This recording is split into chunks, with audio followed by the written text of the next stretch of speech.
And welcome to Justice Served TV. No, you're not at the wrong place. I have a tie on today. Big news, a huge new feature coming to JSTV. And what about Kelsey Fitzsimmons? Did we tell you or did we tell you? The appeal was coming. That and much more coming up.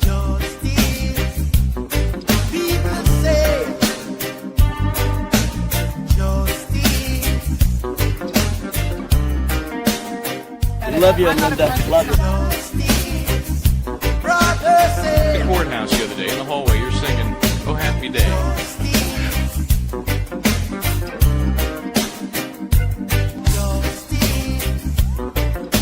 One word prayer.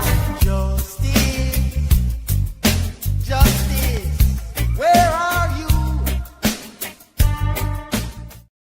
All right, very exciting today to hear all about our new feature that is the brainchild of Linda Kenney Baden. It is fascinating. It's going to get your true crime whodunit, vibe going, and so we're going to hear all about that. Yeah, how you doing? Good. How you doing? Yeah, as a matter of fact, that's actually our rip and read for today, Michael Bryant, who looks so nice in a tie. I thought I was in the wrong place. I'm a little disheveled today. I was in court most of the day, and so a little distracted. And I came home and I was like, I don't have time to change. I'm not going to worry about it. But you mentioned.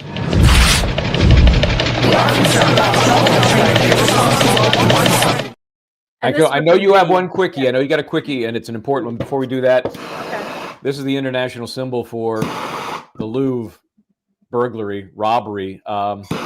Now they're saying 102 million in jewels. They were afraid to even put a number on it yesterday. It's priceless. Well, yeah, it is priceless. And now it's freaking gone.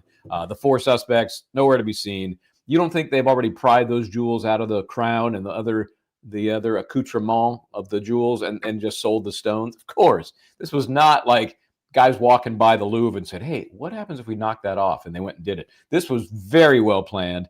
And the prediction I have is not only are the jewels gone, but so will a couple of folks be. Maybe the director, certainly the security guy. I suspect they will be the next casualties of this outbreak. I'll never watch another Lupin movie on Netflix the same way. But he was just pretending to be a good thief.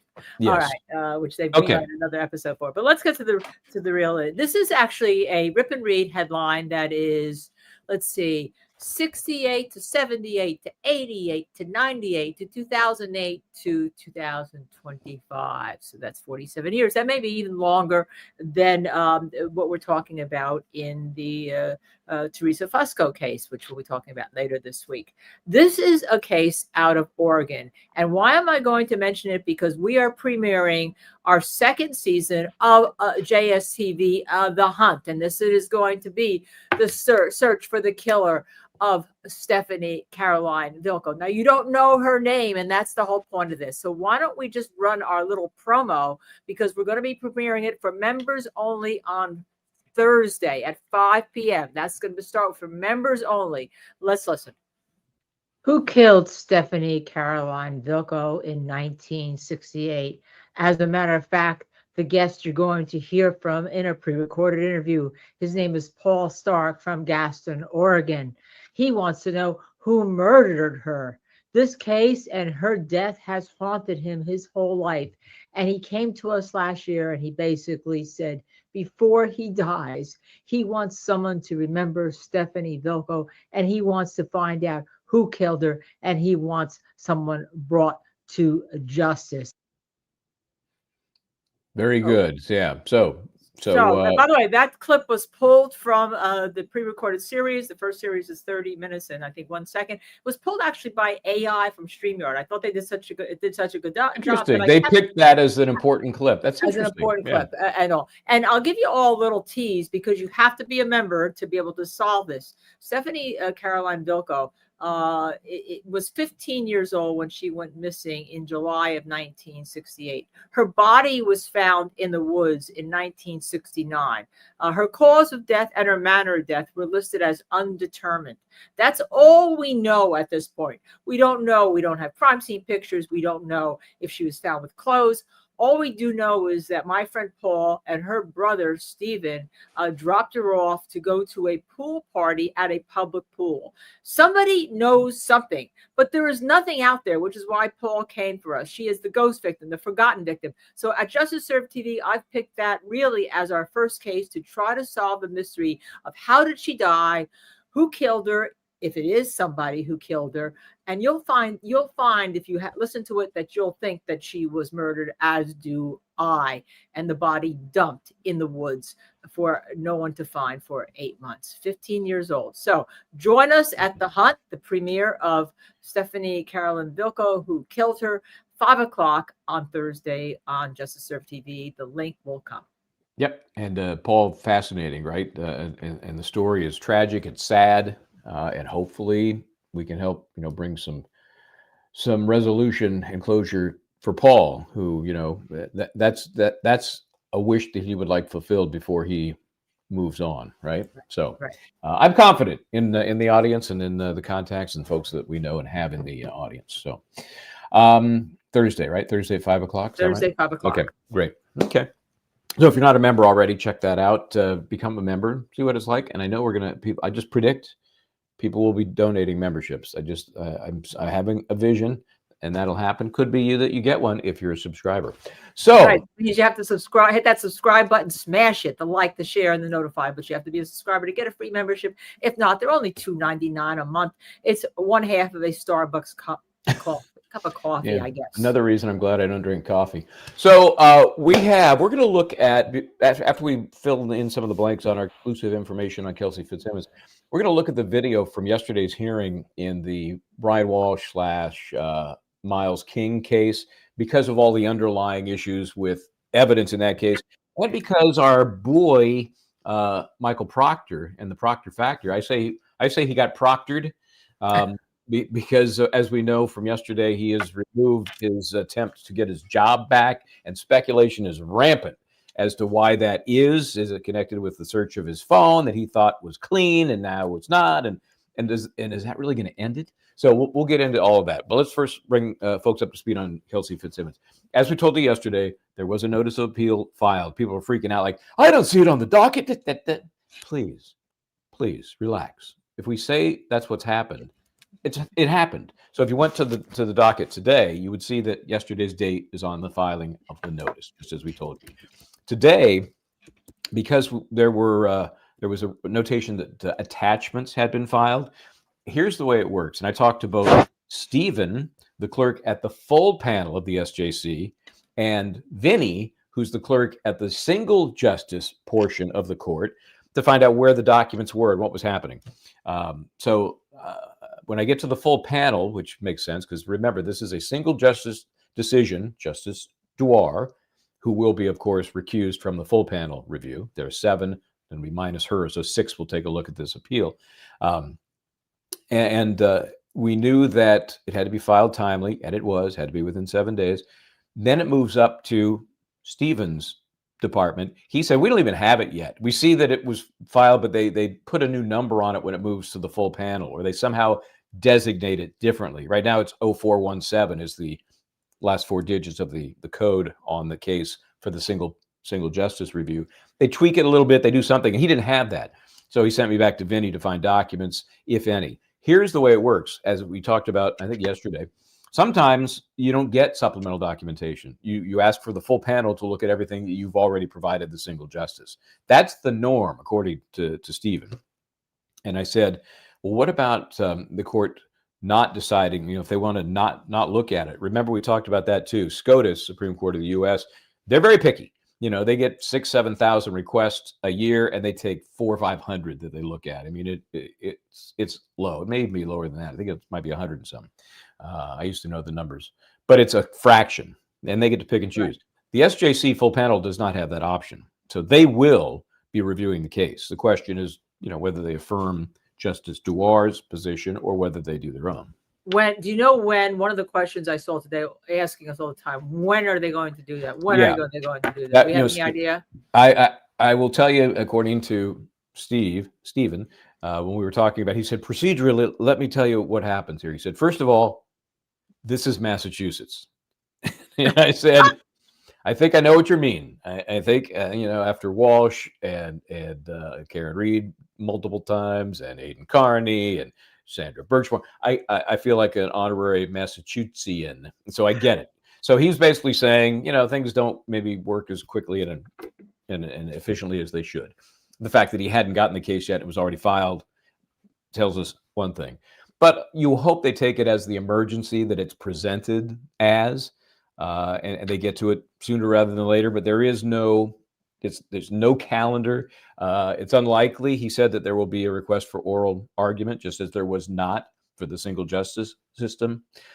So, in theory, what if, all 6 members are not available right away? Maybe a couple of them aren't here. They're going to have to get their heads together, which is why the single justice system for an emergency makes some sense. And if you don't like that result, as Ms. Fitzsimmons did not through Tim Bradle, her attorney, you move up to the full panel. Hopefully you get a different result. So I don't know, maybe this week, maybe next week. It's really very difficult to say. So. All right, so that's the answer. Because everyone's asking us. I was busy this morning, because I was actually working this morning before I left this afternoon for a while. And there were so many doubters on there. And I have to tell you all, that kind of rankled me, because when we report something, that we're sourced. We've been in this business a long time, both as lawyers, and Michael Bryant as both a lawyer and a journalist, among everything else, and has a great reputation and an Emmy, which is behind him. He's too embarrassed to show. He doesn't like to show. He doesn't like to brag. All right. And it reminded me of when we, and I will bring this up again, when we did ASAP Rocky, and we had the 2 scoops that all of you don't like Julia Court TV, but she believed us, and she put us on the air, and we talked about our scoops and all. There were some others that didn't. So it kind of reminded me of that. You can pretty much bet your bottom dollar that when we're reporting something to you, we have sourced it and we have checked it, and we're not going to get your hopes up if it hasn't happened. So thank you all for those justice servers who are here, who believed us. And for those that didn't, I hope you'll come to this channel and give us a chance to prove to you that what we're doing is very important, and it is good that we have good reputations. I did one other thing that I was going to mention. Now I'm officially credentialed with the folks in Boston. Jennifer's out, Erica's in. I have to do mine. I have to actually do mine. Right. And it's so funny because folks have seen the one that I have, like from Manhattan and from LA, a couple of different, and it's, they give you a nice card. For Massachusetts, they give you, I don't have the paper here with me, but it's basically a piece of paper. It's the form you fill out.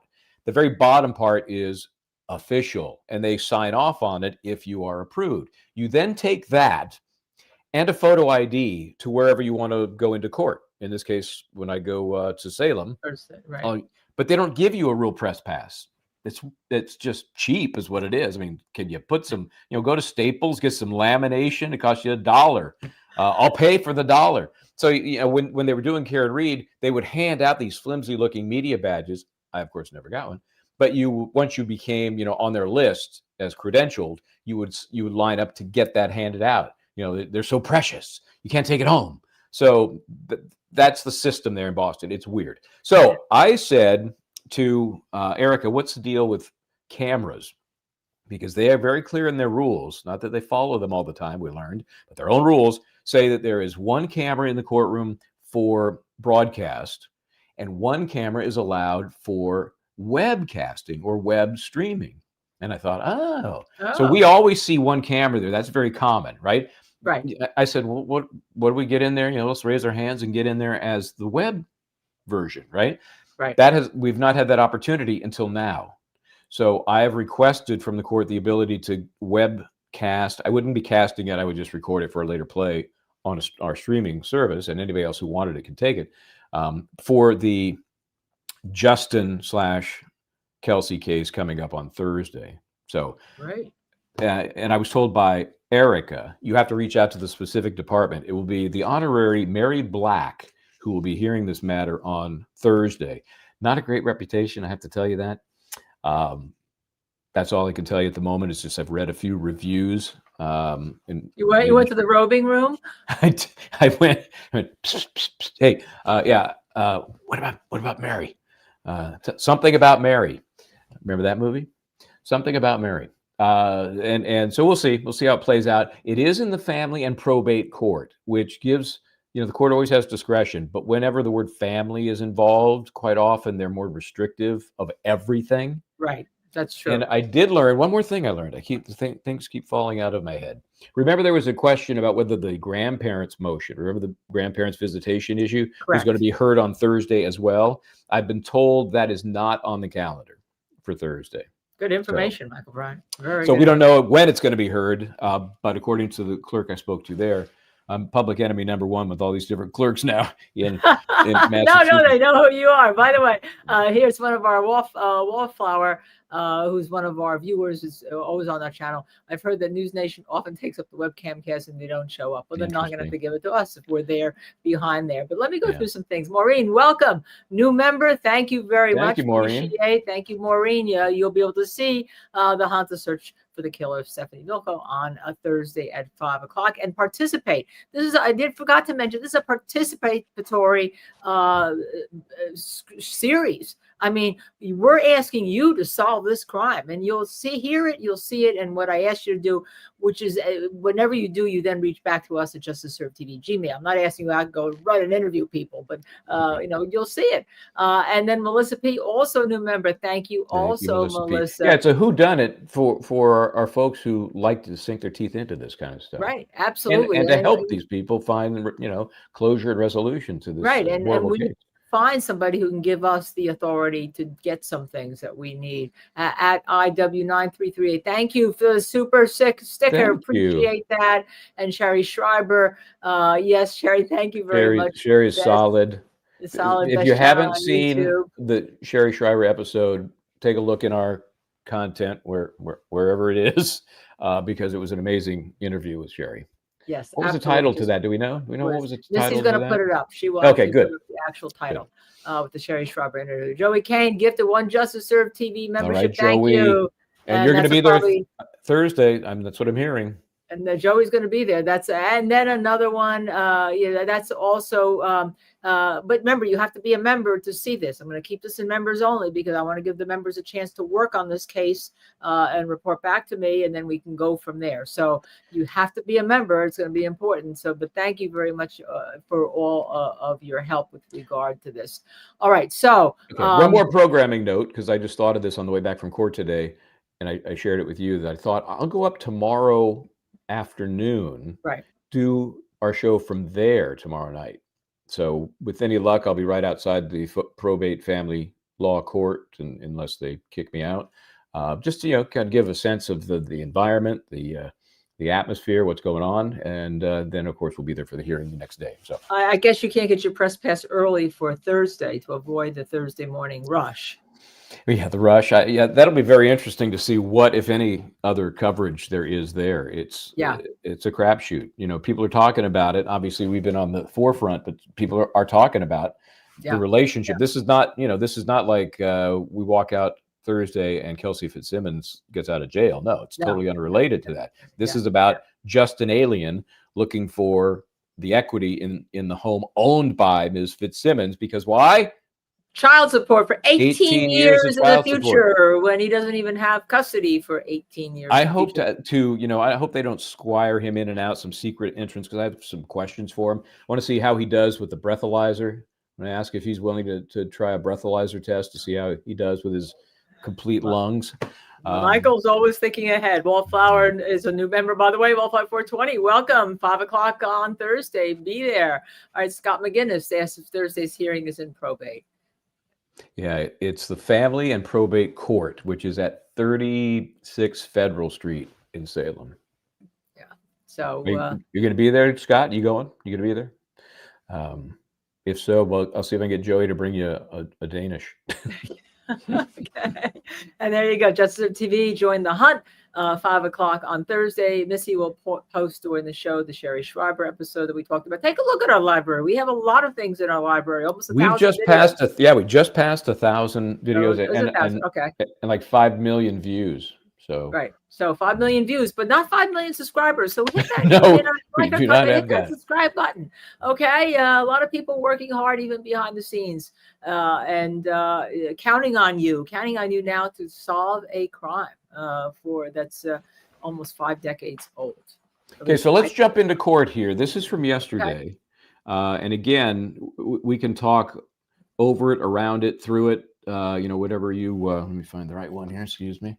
Whenever you see something of interest. Yeah, and we should mention that Alan Jackson did also issue a statement, which we're going to post in our comments, so we can read it if we have time. Rosie's overruled, became a YouTube member. Thank you very much. Thank you very much, Rosie's. Appreciate it. Well, yeah, what was his statement? I don't know if I had a chance to see it. Okay, Missy, do you have it right there? We can actually put it in our chat and then read it, if you wish. Ted Daniel reported on it, and hold on a second. I can start reading about it. Oh, there we go. Okay. Alan Jackson on Michael Proctor withdrawing his appeal. He said, quote, Michael Proctor's sudden withdrawal of his appeal wasn't an act of humility. It was self-preservation.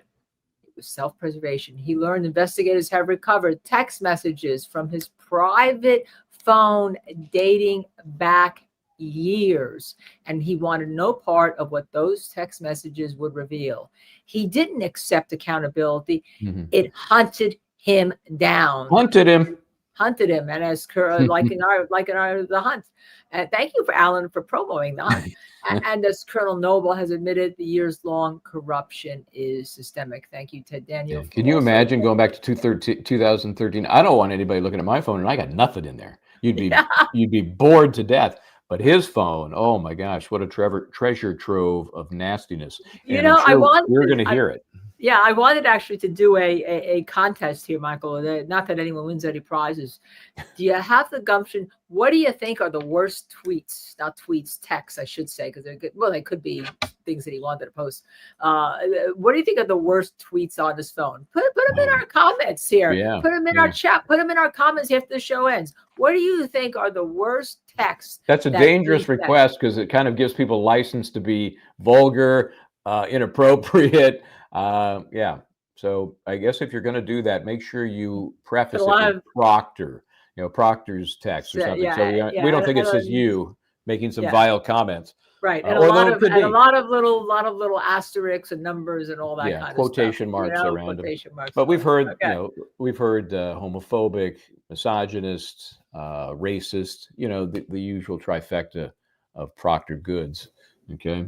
So let's go into court here. This court looks familiar, I think, to everybody. Let's see, where'd it go? There we go. Interesting perspective. This would be if you're sitting in the jury box, because that rail right in front of the lower part of the camera frame there with the microphone stuck on the railing, that's the jury box. So you're looking across. Usually what we saw was kind of in front of that and closer to the bench. That's where the cameras for TV streaming were. So this is the hearing where they continue to fight over.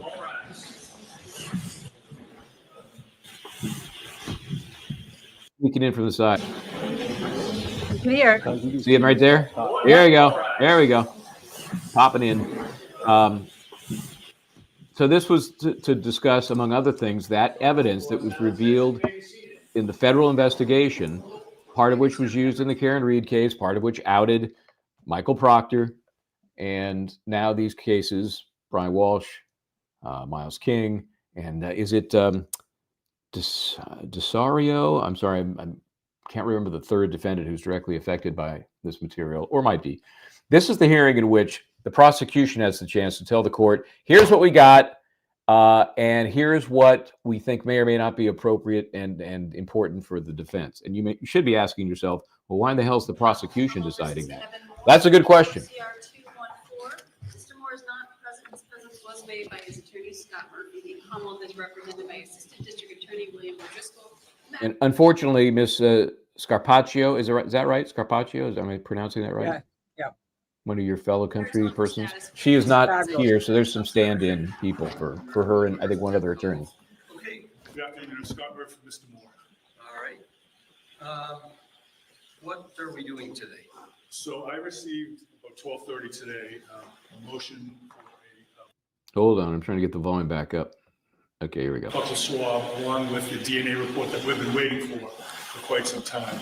I just need a brief time to file my opposition. We're going to have a hearing on that. I think we talked about November 3rd was the day the court was available and we're available. Great. So I'll file my opposition. I can file by the end of the week. We'll bring your client in for that date, and Yes, if a vocal swab is allowed, be done on that date.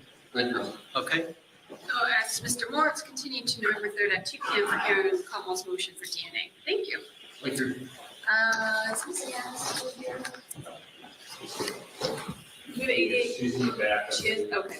This is number 11, Commonwealth versus Tristan Smizer, 23 CR 159. Are we Okay. ready now, Mr. Smizer, or do you want a second call? All very interesting, but not our case. So let me Is zoom it in here. back? Okay, what are we doing today, Ms. Yes? Your Honor, you had set today as a date for the Commonwealth to file a certificate of compliance, which I have. Okay, You had also set today for the Commonwealth to file a motion for reciprocal discovery, which I am. okay. I am also filing a notice of discovery 6 and a notice of intention to introduce medical records. Sure. And the lights go out. They'll be back though. They have, they have a normal calendar. So a couple of these cases are kind of extraneous.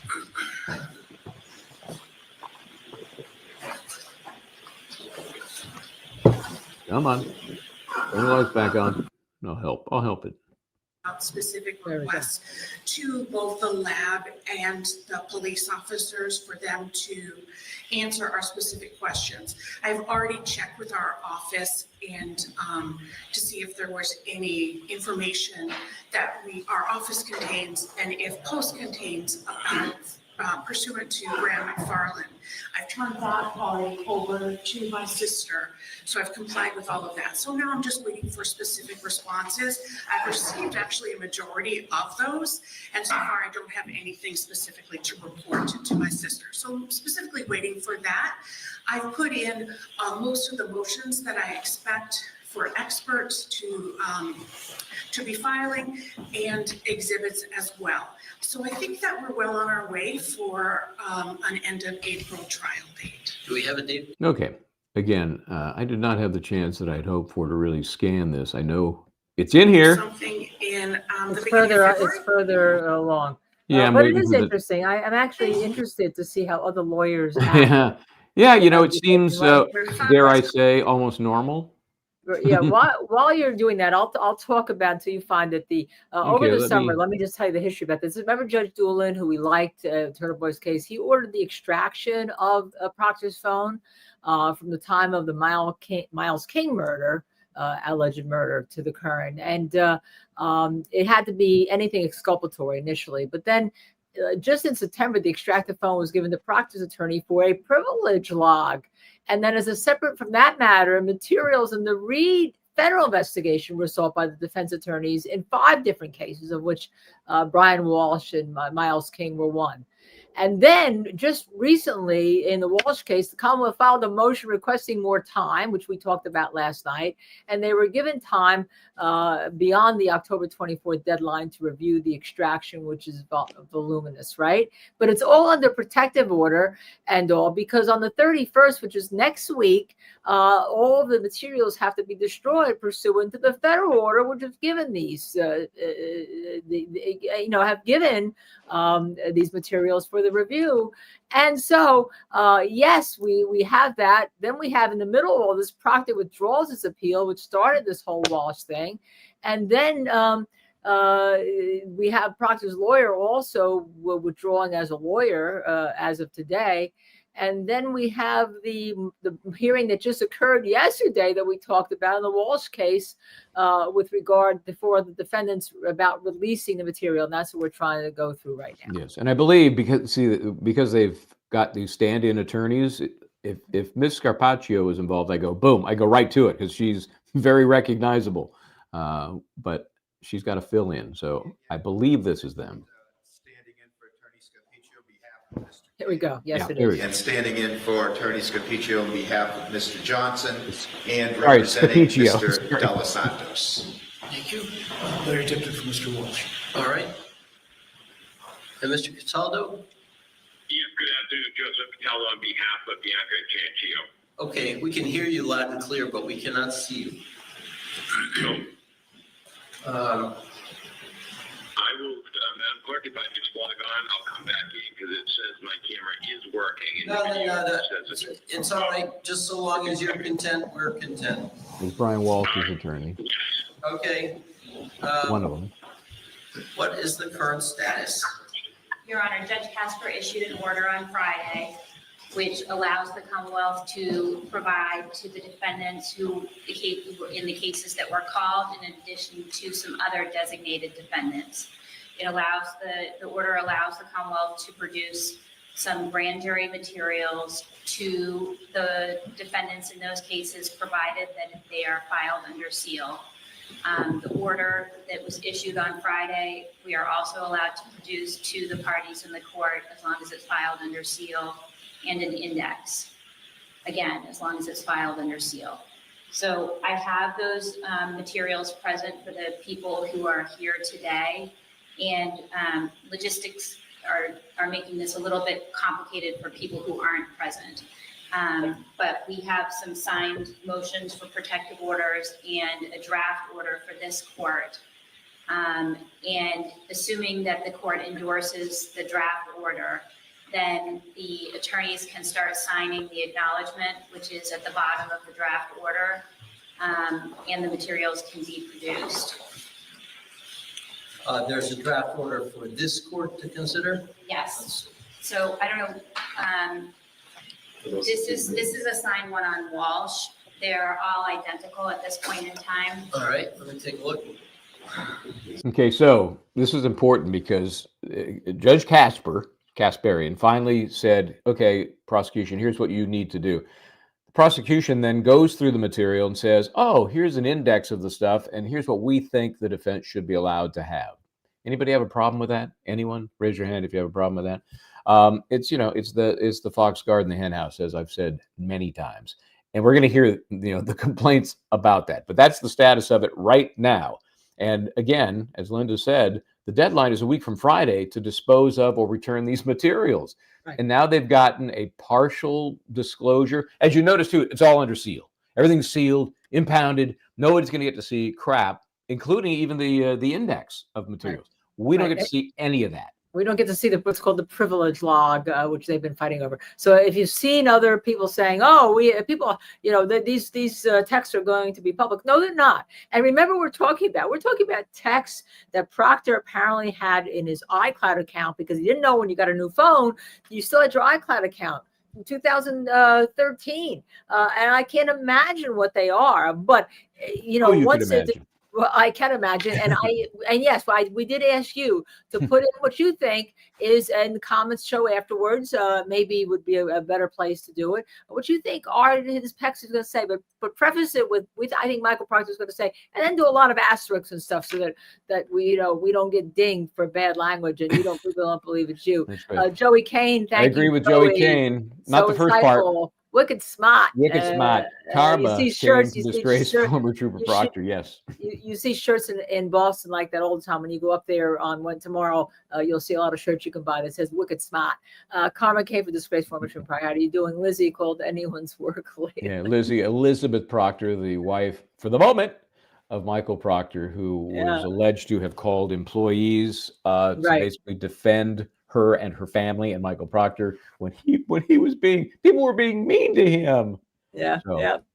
Thank you, Joey. Again, Michael's gonna be looking forward to his fattening donuts time. Hey.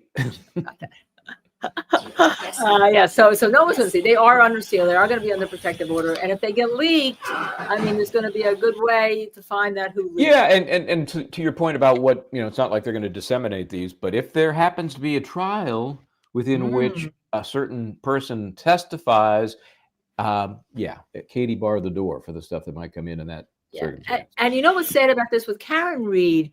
It was they were trying to convict an innocent woman, according to the jury, right? That's how the jury felt about it, all right? All of you are still debating that, whether or not the state is proven or not. But here, it's very possible that people actually who committed murder could go free. The results are different. So is that worse?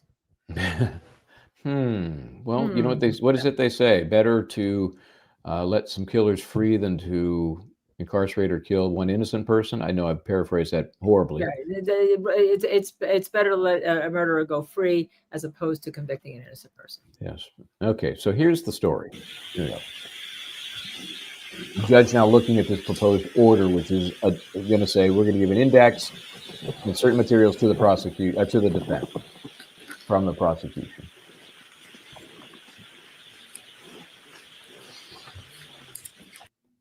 I'll help the court.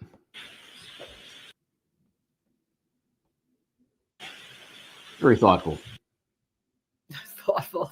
And the order of Judge Casper, if you want to review those from this time. Okay, I have seen that.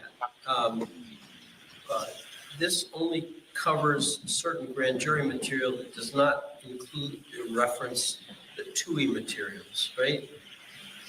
The way that the process worked was that both items were considered grand jury materials because one was an exhibit in the grand jury. So they are both grand jury materials, as I understand it, based on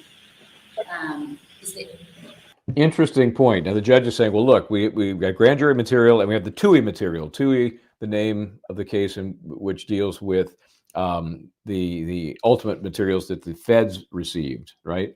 And you sent a TUI letter asking for disclosure, right? And they gave it to both defense and prosecution. Right. Of course, we know what happened in the Karen Reed case. And I apologize for this audio. This is their system. Of course, it is. 1962. Well, I would argue with Sacco Vanzetti. What you're. But I will tell you that people are bad-mouthing Judge Crump. I'll remind everybody that when Judge Doolin ordered the extraction of Proctor's phone from the time Miles came to current, it was Judge Crump who expanded the order to include anything that may be exculpatory Brady material from that date. Yeah, and that's when Proctor felt like, I'm good, because I got my new phone, and I've set it to 30-day delete, so I'm good. They can look at all they want for the last 30 days when I've been a good boy. And then he learned, Now I want to make sure that is the index also? Yeah, the index is also referenced in, let me just see for a second, in your proposed motion protective order. So there is no separate TUI materials?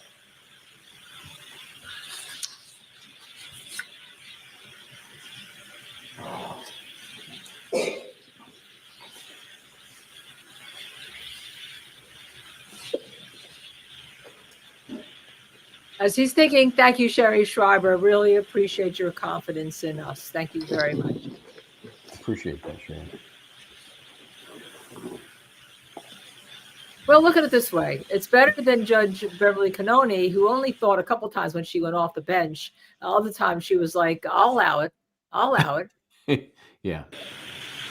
The Commonwealth received from the feds or the federal court in connection with the Reed case is now going to be turned over. No. Well, so that's my question. Okay, I'm sorry, I didn't understand your question. I think, are you referring to the mention of TUI materials? I am. Okay, that was what was produced to the parties in Reed. Okay. So that is referred to as TUI materials for the purposes of what was produced to both the Commonwealth and the defense in Reed. Right. So this is a subset of those materials. And the question is whether the obligation on the Commonwealth to review materials beyond what is contained in the order from Judge Casper is separately determined by the U.S. Attorney's Office regarding TUI materials. That is to say, the universe of confidential materials that we've been talking about for months. Yes. Okay. Is it all now going to be able to be reviewed by the Commonwealth and turned over to Defense Counsel, or only some subset covered by this order by Judge Casper? We've already reviewed all the materials, and we had done that prior to the last court date before then. Right. We are only permitted to provide to Defense Counsel certain materials. These are the only materials that we sought permission after our review to provide. That is to say, the other materials we did not believe met our obligations under Rule 14. Okay. All right. So she just, she says the quiet part right out loud here. This is the material that we thought was going to be appropriate for the defense. We thought, not, a third party, not the court. It's the prosecution making that decision. I can think of a number of cases where that's come back to bite the prosecution in the ass. The first one that comes to mind is Alec Baldwin, because it ended up with a dismissal against the guy because the prosecution said, oh yeah, I kept these bullets, they were in a different case. Well, yeah, whoops, I labeled them in a different case, so nobody could ever find them. I mean, that's an outrageous extreme example, but that's the kind of stuff you think about when the prosecution is the one deciding what's good for you and what's not. Right. And you don't know what they're hiding. And given what happened in Karen Reed in terms of what was hidden, do we really trust the Commonwealth of Massachusetts? I'm giving nobody the benefit of the doubt. I'm just giving them the doubt that they're hiding something. And hopefully, there's going to be another hearing. We'll talk about that after this. You reviewed all the confidential information, and the only materials that you felt needed to be turned over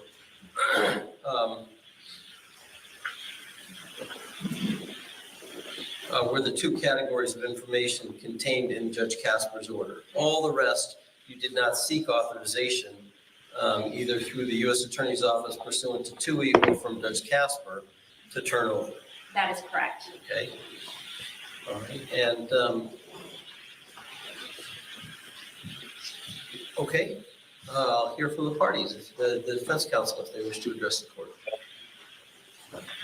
So I guess I'll start, Attorney Krowski, on behalf of Mr. De Los Santos.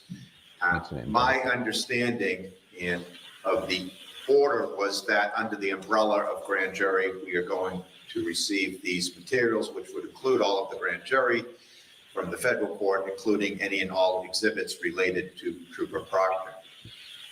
It is my understanding, though, that there are There may have been more than one exhibit. It seems right. like you only get one exhibit. There are materials outside of what actually was presented in federal court that we are also going to have access to, and that would be information from the cloud and the personal cell phone of Trooper Proctor, if I'm understanding that correctly.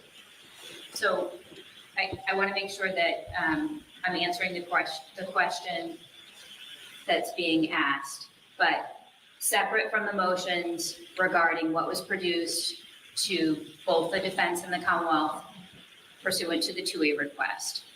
In King and Johnson et al., Judge Doolin had issued an order for Trooper Proctor's personal cell phone, the device, not the cloud, the device. And you modified that order. And we have been in the process of executing that order. And that is an entirely separate process from this. Right. Right. That's what I was saying. I just wanted to be clear on the record that this is not on these cases and these defendants. This is not the end of the issue as it relates to discovery related to Trooper Proctor. Right. But I want to be clear about what this does and doesn't do, right?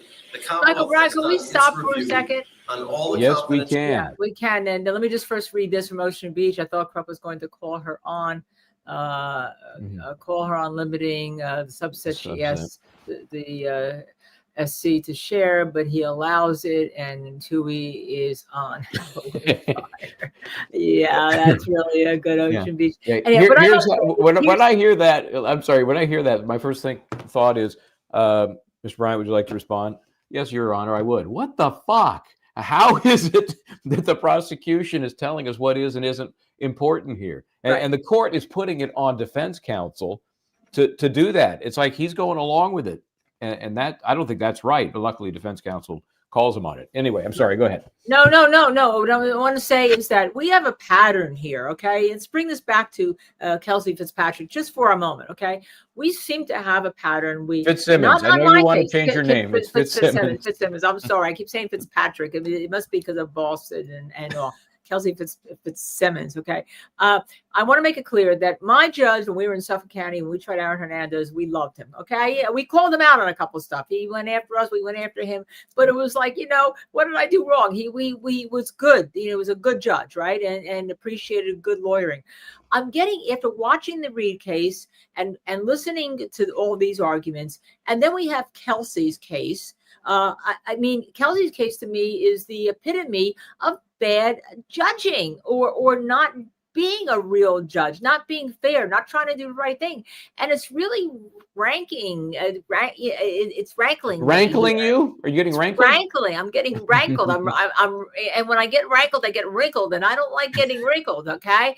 All right. I get rankled and wrinkled, and I get upset because, you know, we all want to be lawyers to do the right thing. We all want to be lawyers to help people. And, you know, thank God that the defense counsel called them on it. But again, I mean, we were talking about we shouldn't even be in this situation right at this point where a judge needs to be called on it. And I'd just like to make that point. I want to just bring it back to Kelsey's case. Yep. No, if it weren't so apparently epidemic in Massachusetts, it would be, you know, kind of, oh, it's rare. No, it's like you expect it. And that's let's hear how the defense continues to fight this. Come on, where are you? Information that was obtained from the federal court has made a determination that what needs to be produced is certain things. And as I understand it, the only things that are authorized to be turned over by Judge Casper are those things that the Commonwealth has already predetermined are the things that need to be turned over to defense counsel in this case because they constitute exculpatory evidence. But they have reviewed other things. Yes. And made a determination that those other things do not have to be turned over, are not exculpatory in any manner in which exculpatory has been construed. And so, it seems like the Commonwealth has discharged its obligation, has been authorized to discharge its obligation to review this information, the confidential information obtained from the feds, and has gotten the authorization to turn over the stuff they think needs to be turned over. May I add two things? Sure. We also, because we want to be clear, as clear as we can be and as clear as the federal government will allow us to be, we sought permission to have the index, which I think is something that was discussed in hearings previously. So we also will have the index, which gives some idea of materials that we did not seek authorization to provide and do not have authorization to provide and are not providing. And then and that's the index of other materials. Correct. Okay. And that will, between the stuff that is authorized to be produced and will be produced, subject to a protective order, and the index, the defense will know all of the stuff that you reviewed. And in addition, is that right? That's correct. That's the intention. Is so that there's not a big mystery about what the other materials were. And in addition, and why those, as outlined in the U.S. Attorney's Office letter, why those other items are not Rule 14 material in these cases. I'm sorry, the index indicates why they are not Rule 14? It provides, the index itself doesn't provide that, but reading the index, I think, provides some information about why they're not Rule 14 material. Okay. And then finally, the order now contemplates or orders a return to destroy date of the other materials of October 31st. I do have some concerns, obviously, in thinking about a reservation of rights on behalf of the defendants, because we're in this unique position here where the government is really the arbiter of what is or what is not Rule 14 exculpatory information. My concern is once we start getting into the actual discovery, it might become obvious to us that other information is out there that is not discovery. It's a very difficult thing from the position of a prosecutor to make a determination, not knowing the defendants and the defendant's theory of the case, what is or is not exculpatory. So I am concerned with these, quote, other materials being destroyed on October 31st. And I think there should be something put in place where we can at least have those documents set aside, not subject yet to any type of disclosure, but set aside for a potential future review. So, Your Honor, this return or destroy provision, and Okay. I just want to make it I've had enough of her. I'm sorry. He was so polite to the prosecution. He was so polite. I don't think Rosemary would have been that polite, huh? Maybe not. Maybe know. not. Yes, maybe not. Rosemary. Yeah, because she would have been maybe a little bit forceful. I mean, look, they've got to get this done. The prosecution's had a lot of time to get it done. They have gazillions of people in a prosecutor's office, a DA's office. Defense usually has like 2 or 3, and maybe some helping. You know, it's very rare that you have a big firm that's doing defense like you had in the Alec Baldwin case. I mean, really, have everyone work overnight and get it done. Okay, just get it done. You know, I don't even know that it's the mechanics of getting it done. I think it's how they're getting it done. It just looks like they're obfuscating, and it's not that they're not even saying, "Wow, there's so much stuff. We had trouble getting it to you timely." They're just marching forward, saying, "We've now done what we're required to do under Rule 14, the new bright and shiny Rule 14." Thanks, Judge Cannoni. And so we're done. They've got the index. We're going to tell them what's appropriate and what's not, and we're done. And we're done. Yeah. And that's just not the way it should be. So I don't know if it's a manpower or attitude issue. I think it's just it may be bad attitude, and then that rules where the manpower goes, because we're not staying after 5 o'clock. You know, we're working here. Raksha, thank you for becoming a YouTube member. You'll be able to join in the hunt, which premieres the second season of it premieres on Thursday at 5 p.m. The first season was to find an Epstein witness. We didn't do so well on that. I'm hoping we do better on this one, but we're still looking. We don't give up here at all. But thank you very much. We got about 5 or 6 minutes left of this hearing. Let's see how they, craft a remedy for the defense. Yeah, and then let's go back to Kelsey before we end tonight, if we could. Okay, sure. The federal court order, we will be returning a set of documents and destroying all extra documents. So the defendants have had the ability to make TUI requests, to seek to intervene, and have not. We are confident that we have met our Rule 14 obligations. And I would tell the court, and the other assistant district attorneys who participated would tell the court if they were not confident. And again, I think the index will be helpful, and I'm able to provide that index today. Okay, so I have to point out the nasty jab. She basically says, hey, the defense could have made additional TUI requests. They're counting on you to do what you're originally required to do under 14. They don't have to do additional motions to prod you, because if they did, what would you be saying? Well, you've already asked for this. We're working on it. We're, so that was bullshit for her to just say, well, they could have brought additional TUI motions if they wanted to. That's and that's not even, we asked you to give us Proctor's worst text. Think about that in our comment show afterwards with a lot of asterisks. The word Michael just used, bullshit, that really probably not. I would think that his texts are a little bit, shall we say, a little bit more egregious than that normal horse cookies word that we use all the time. Yeah, that's true. And Madeira Beach caregiver, thank you so much. We do need to seek out some mass court whistleblowers. I can't imagine they're not out there unless they're also on the dole. If you're getting a check every couple of weeks and you're getting your benefits, maybe it's tougher to say anything, but you got to do the right thing, have the guts. This shit is mind blowing. Okay, continuing that.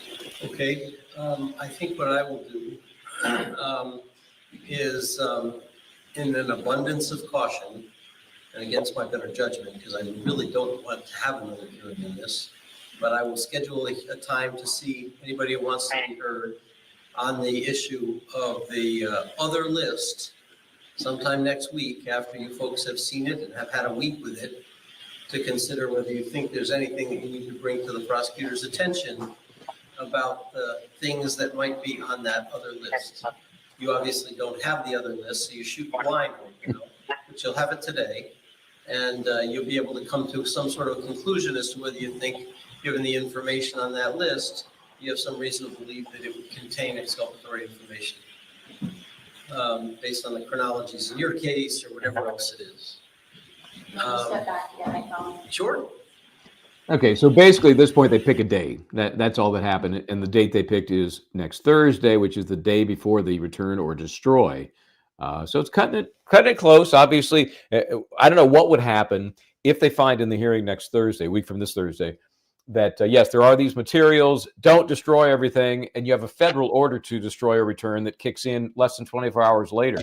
Right, and can I ask you something? There's not a real mecanism for that. Is that the 31st? Is that 12 p.m.? Might be Halloween. Is that Eastern time? Is it Pacific time? Is it to begin as soon as the 31st starts? Is it Greenwich Mean Time? Yeah, does that mean at 9 a.m. at 9 a.m. on the 31st they turn over everything? Because that's when the office opens up for the day and they say, here's all the stuff, and we've destroyed everything else. It gives a very short time for the defendants to do anything here to help themselves, and that leaves them relying on the prosecution's belief that this is all you need. Don't look any further. We got you covered. Just look at this stuff, and you'll be good. Right? It's just so wrong and so typical, which is unfortunate. Well, thanks to Adler Knows. I6U, Help for Kelsey Monitor Fund. Thanks for suggesting a possible solution. Thank you very much. You know, I was on the Kelsey Fitzsimmons Facebook page, and somebody was like at me, like, well, the Massachusetts Supreme Court can't do this. Massachusetts Supreme Court can't do that. What are we talking about? They can do anything they want to do. Okay. Why couldn't they do what? Can't do this or that? What was the complaint? I don't even. Why should they be complaining? Was my view. George Schmehar, can they destroy them? Can they put a motion with the Supreme Court for emergency order preserve? I guess so, but you got the Fed's order. That supersedes everything. What's going to be very interesting is to see how the state and feds cooperate on this. You know, I don't think there's any. Are the feds, Michael? Remember, there's a shutdown. Yeah, whatever. But this, and it is a criminal matter, though, so that does seem to keep some of the wheels turning in the federal government. Sometimes it's very hard to tell when they're working, when they're not. But I think they will be handling criminal matters. So whether they cooperate with the state, if I'm involved, I guarantee you there's going to be something. I'm not going to look at that index and say, yep, looks good to me. There's no way. I'm going to have a ton of stuff that I see just as a line item that I want to see the documents. And I think it's probably malpractice not to. If you're one of the defense attorneys in this case. Maybe you should have pushed for the day before. I don't know. Maybe they will. We'll see. Well, there was a whole scheduling thing. Like, I'm going to be out of state. I'm doing this. You know, I'm leaving that off. We don't need to hear all that crap. Yeah, no, I know. But it was a scheduling issue because you got so many bodies involved, right? But, you know, they're pushing it as far as they possibly can. Okay, so to sum up, we'll see what happens with them next week. Kelsey Fitzpatrick, you're going to Boston. You'll be there tomorrow for the hearing on Thursday regarding her husband. Not Kelsey Fitzpatrick, Fitzsimmons. Why do I keep saying that? I'm want not to make sure. her Fitzpatrick. I don't know either. It is very Irish Catholic up there. So. Yeah. The Kelsey Fitzsimmons, we reported to you that the petition was filed to have the whole Supreme Court, the Supreme Judicial Court of Massachusetts, review the lower court ruling that put her in jail, and we don't know when that's going to occur, but that petition has been filed, and we'll try to bring you by tomorrow night the follow-up documents. They're listed as the docketed, but they're not available yet. Yeah, and there may not be any. Let's be honest about it, because the nature of the review is to look at what the single justice did. So Mr. Bradel may have decided that they've got all they need. I gave them everything. I would hope they pressed for the listening to the audio, though, because I don't think Judge Dewar listened to it, or she would have said so in her ruling. Right. And it's just pretty awful, but we're going to be up there. We're going to be following it. And, these things go by so fast. Thank you. I'm not 23 Sherilyn, free Kelsey Fitzsimmons, FKF. Yes. Just a few. Thank you so much. Thank you very much. As you know, we hope that it comes through, that the judge allows her out, because we're on the hook. We've agreed to fund whatever the testing is. We will be proud to fund whatever that alternate testing is, whether it's the ankle monitor or urine testing. We're on it. We're covering it. We got it. First step is to get her out so that we know which of those is going to be applicable. Okay, so we'll be live tomorrow night from Ocean Beach. Thank you very, very much again for that donation. Aren't we the whistleblowers? It's publicized. They don't give a F. 12/01/10/31. Well, except that we don't have access to what the attorneys have. But I mean, we are the whistleblowers because we're keeping to the degree we can be. Yes, we're not in the machine, but we are certainly looking through the windows and doing what we can. And trying to help Kelsey Fitzsimmons for that area. Since I've not done Starlink from up there, I'm not sure what the obstacles will be, but I want to get as close to that courthouse. It's a good old-fashioned courthouse with big columns out front. So my goal is to have that as the backdrop. We'll see what happens tomorrow night. All right, we'll see you tomorrow night, 6:00. Everyone. All righty, then. Michael Bryant here, Linda Kenney Baden. Thank you so much. Look for the hunt coming up Thursday. This is Justice Served TV. Please try to do the right thing. warriors rise, ashes on the sky.